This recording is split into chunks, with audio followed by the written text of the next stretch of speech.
नाजरीन, ये इस वक्त हम आए हैं लांगे खां के बाग में। और ये लांगे खां के बाग के नुक्कड़ पर रोड के ऊपर ही सड़क पे ही एक पुराना कदीम दरबार है। हज़रत मोहब्बत शाह रहमतुल्लाह अलैह का मज़ार मुबारक। इस मज़ार मुबारक के बारे में हमें कुछ हिस्ट्री किताबों में मिल नहीं सकी, पर उनका नाम मिलता है अक्सर तस्करे में कि ये मज़ार मुबारक इधर है। आए इस मज़ार मुबारक की ज़ियारत करते हैं। माशाल्लाह, बहुत कदीम मज़ार मुबारक।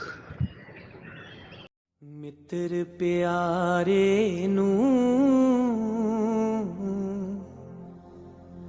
हाल मुरीदां दा कहना।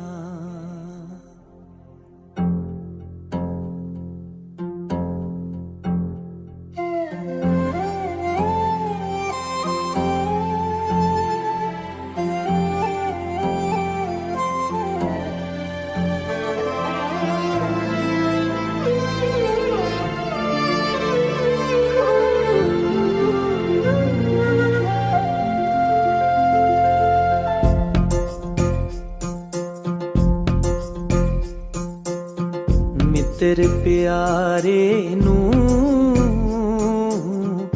हाल मुरीदां दा कहना। मित्र प्यारे नू हाल मुरीदां दा कहना।